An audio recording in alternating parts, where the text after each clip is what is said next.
I don't care how rich that white man is over there in Europe. They will always remind you, girl, of you shaking your ass and sitting down on that floor with your legs open, spreading your coochie fritters and showing it to the people of the world. I don't hear nobody out there. Hold it down.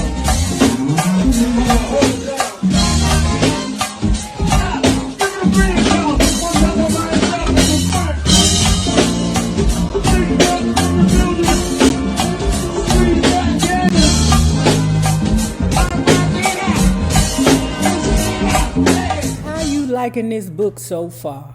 I'm loving it. I'm telling you. Now, what? Wait, pause, back it up. Some of you Phillies people dug in my ass down there in the comments about me saying that Philly had a haze of despair over it. How the hell you gonna tell me what I see? Y'all like, no, it's Camden, New Jersey. I didn't go through Camden, New Jersey. I went through Philly. Okay. Tomatoes, it's my opinion. Don't charge it to my heart. It's just an opinion. Anyway, love bugs. If you have not already done so, please like, share, subscribe, and tip your favorite narrator at $NAROB on YouTube via Cash App. And if you are not already a part of this book club, please hit the Patreon link below and or the join button here on the YouTube, and for a small monthly fee of $5. You babies, yes, you can be privy to all the shenanigans before the YouTube gets it, if the YouTube gets it. Now, let's continue talking about Eve's Who's That Girl? I walked up to him and said, "Hey, do you want to dance?" He probably saw the enthusiasm on my face. "What's your name?" he asked. I might have been Mystique or Mystery that week, some shiz. He was like, "No, what's your real name?" My defense mode kicked in. "Why are you asking? I don't know you," I snapped. He was calm and he was polite. "Yo, man, chill out," he said in his very distinctive Mace voice. "Go get a chair and come sit down." I was puzzled. What? Why? He kept cutting through my extraness with calmness. "Tell me about yourself. What do you want to do with your life?" he continued. "Why do you care?" was my answer. I couldn't stop being extra because even though it was one of the quietest nights at the Golden Lady, I didn't need a therapy session with my shirt off and the thong on. Pause in the drawers. How many men going to strip clubs trying to preach to these girls? It's crazy. Like, you always know it's a guy. It's got to be different type of dudes. The dudes that's just a pervert. The dudes that is Captain Save-A-Ho. "Hey girl, come down off that pole. I want to change your life and help you give your life to the Lord." Then you got the ones that I believe are pimps that are looking for women that just need some guidance. And you have rappers in there and athletes in there that are just there to have a good time and be just misogynistic without worrying about the pretense of a charge. I even believe it's men there that just go just to sit and have drinks and be mean to the strippers. I believe that. Do mean shit. We already know that Mace eventually became a minister. Now, going backwards and believing that he saw some really outlandish things while he was with Puffy, pause. This man talked about how he was over Puffy house one day. Child used one of the bathroom and it was the biggest ill dong that you have ever seen in your friggin' life. And one of his, let's say, cohorts was like, "What the hell is that doing there?" He said, "Man, I don't know. That's Puff shit." With this interaction with Eve, I'm glad to say that I have always believed that he was a good person. In fact, I mean, let's do this, because remember, don't forget, I read the Mark Curry book too, y'all. I believe that Puffy had a mission to reach out to the people who were, air quotes, good, and drag them down to the depths of hell with him by any means necessary. You know who I think went with him down there to the depths of hell? That goddamn Mary J. Blige, because you know she was the first one in line and said, I went to the parties. It was a rite of passage. I started to see on his face that there was a sincerity to him. I'm serious, he said. What do you really want to do with your life? Somehow he got through to me. I want to rap, I said. That's what I really want to do. He asked to hear me rap, and so I did. He smiled at me. Let me hear something else, he added, and I gave him some more. He responded, okay, why don't you get dressed? My extraness started brewing again as I asked him why. Why don't you just come with me? And this girl said she had one of the most beautiful nights of her life, riding around with Mace, listening to music, and taking turns rapping for each other. Beautiful. He ain't touch her vagina.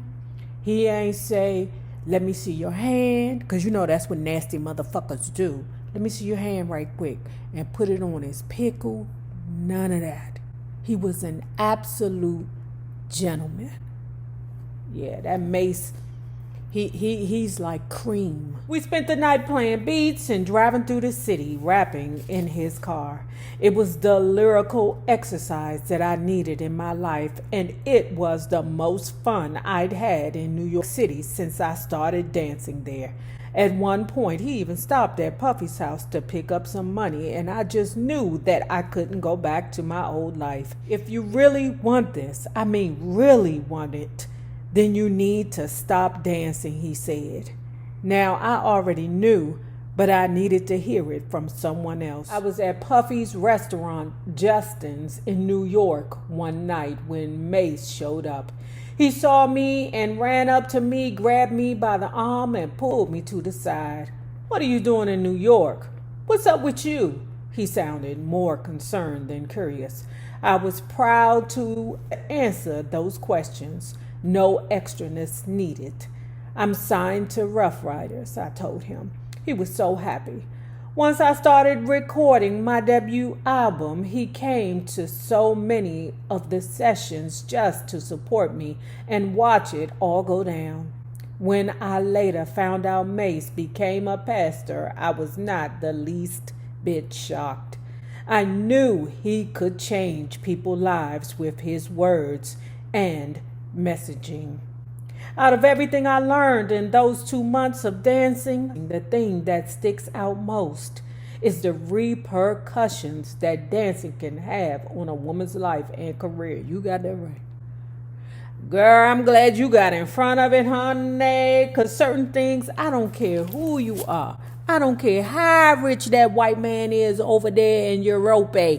They will always remind you, girl, of you shaking your ass and sitting down on that floor with your legs open, spreading your coochie fritas and showing it to the people of the world. This is I done.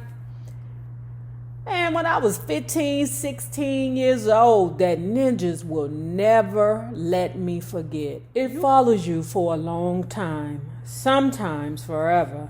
To this day, I'm still asked about it. And I'm like, are you serious? After a whole career, this is still what you're asking about? Pause in the draws. I am so happy that Eve was able to overcome that. It's not too many people, celebrities, female celebrities, who were able to surpass their checkered past. I ain't talking about them reality TV stars. I'm talking about celebrities, real ones. Not reality TV stars, okay? Like the only two that I know that could have salaciousness in their life like this and grow past it and be successful, have TV shows, albums, and marry old rich white man over there in Europe is Eve and Vanessa Williams. Those are the only two I know.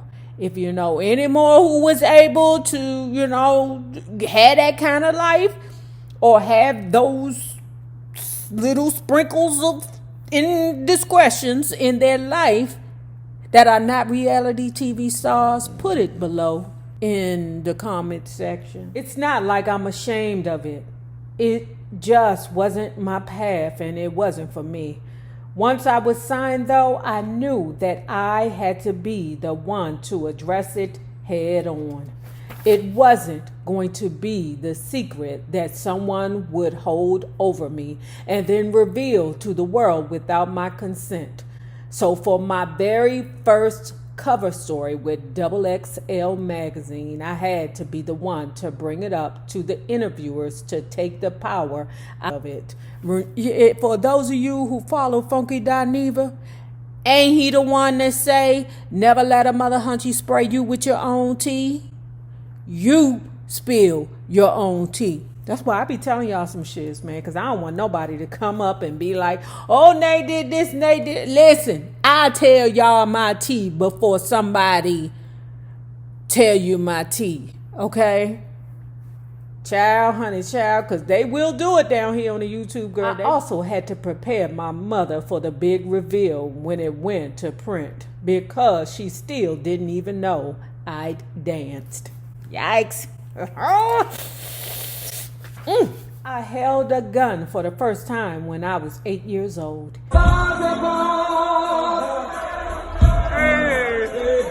Hollywood,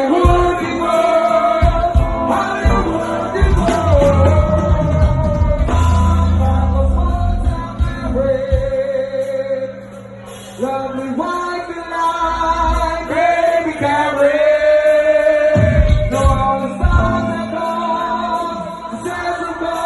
What it is in Hollywood.